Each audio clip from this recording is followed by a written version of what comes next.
Pessoal, a gente vai dar uma olhada agora em artesanato, engenharia e ciência. A ideia aqui é mostrar que existiam algumas diferenças entre como funcionavam as coisas antigamente, que era um formato mais artesanal, como funciona a engenharia e como funciona a ciência, as diferenças principais que a gente tem entre esses conceitos.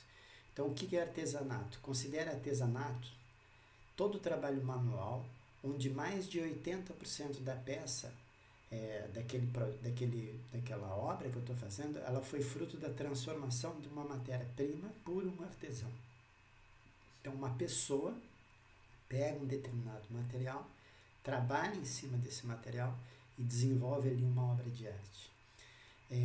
Além disso, esse produto normalmente não reflete a relação desse artesão com o meio, reflete a relação desse artesão com o meio onde vive e a sua cultura. Ou seja, o artesanato é uma obra individual, ela é uma obra única. Não existe um projeto associado, ou no máximo um rascunho, um esboço. O que é levado em conta é a experiência do artesão, a sua capacidade de fazer aquele tipo de obra. Então ele tem uma experiência prévia, ele tem um conhecimento prévio, ele tem um material que é disponibilizado para ele e ele sabe transformar aquele material usando energia, usando movimento mecânico, por exemplo, para fazer alguma obra de arte.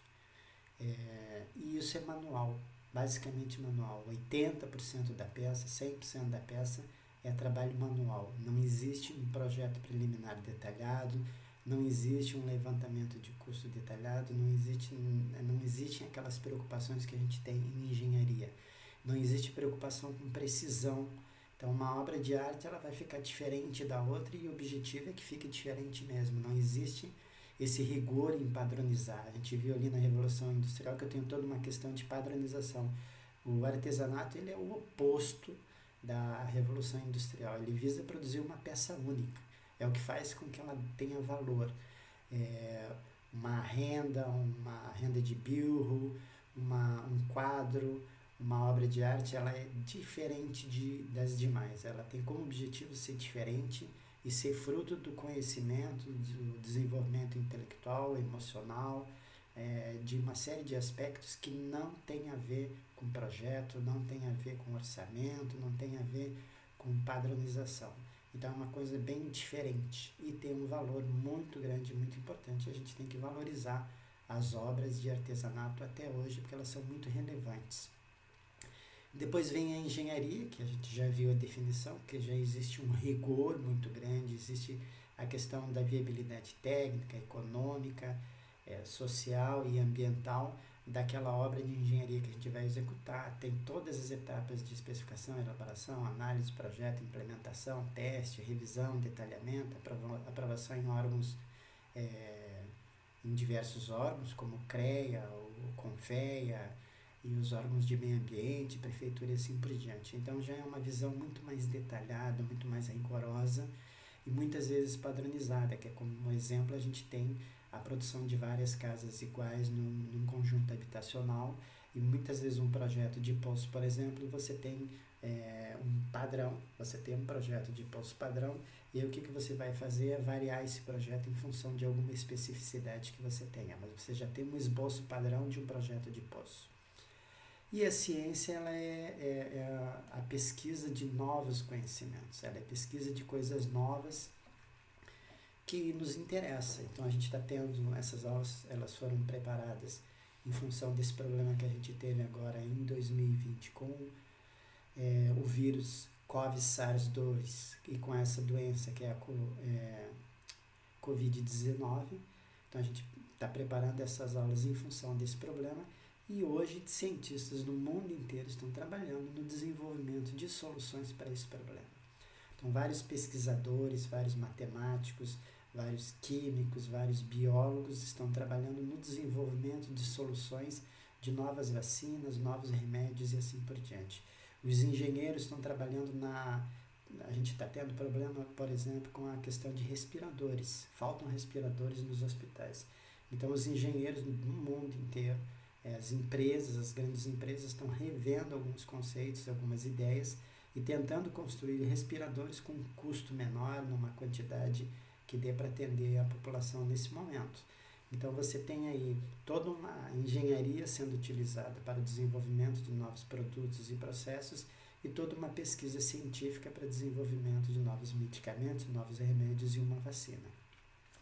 Então a ciência é uma investigação racional ou estudo da natureza direcionada à descoberta da verdade. Tal investigação é normalmente metódica, ou usa metodologia científica, o método científico, e que é um processo de avaliar o conhecimento empírico. Então você sai da visão mais empírica e vai para uma visão mais racional, mais fundamentada. Você tem uma série de equações, você tem uma série de equações diferenciais ordinárias, diferenciais parciais, que modelam aquele fenômeno.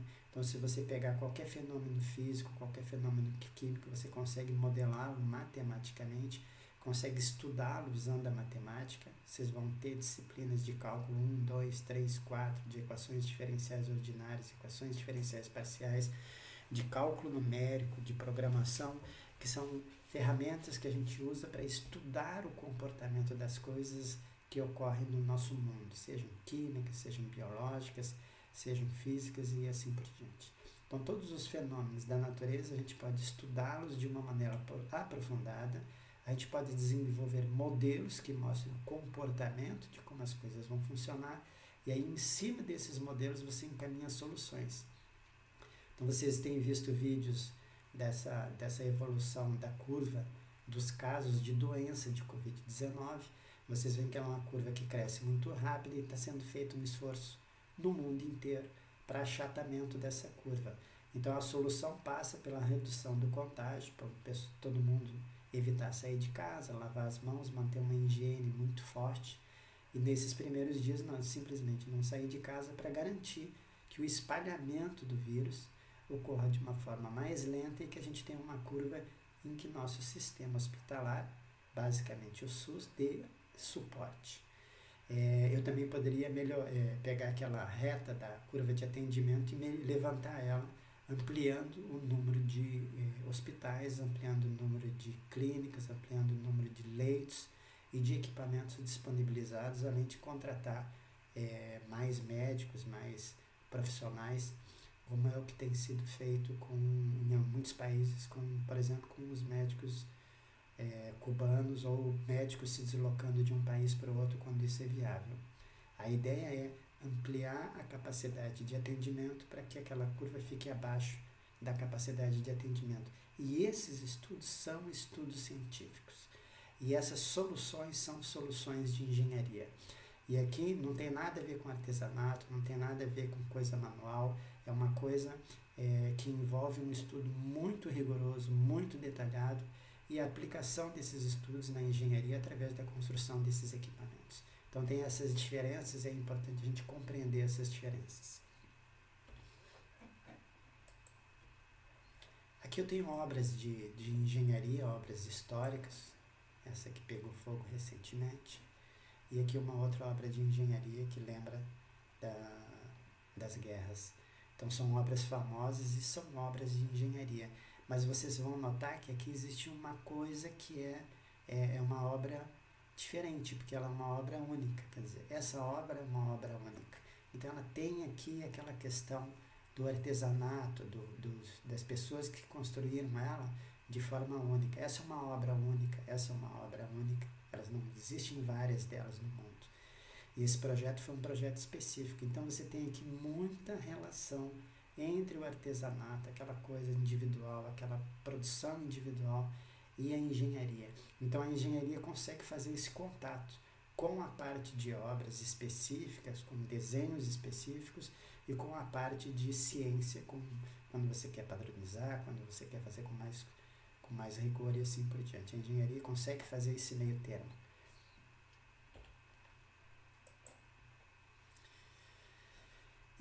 Posto isso, né, a gente já viu aqui o que é engenharia, o que é um curso de engenharia, um pouco de história, vimos as diferenças entre artesanato, engenharia e ciência e como eles se complementam, e agora a gente vai dar uma olhada no que caracteriza a engenharia, quer dizer, o que caracteriza a engenharia. Então você tem aqui conhecimento científico sólido.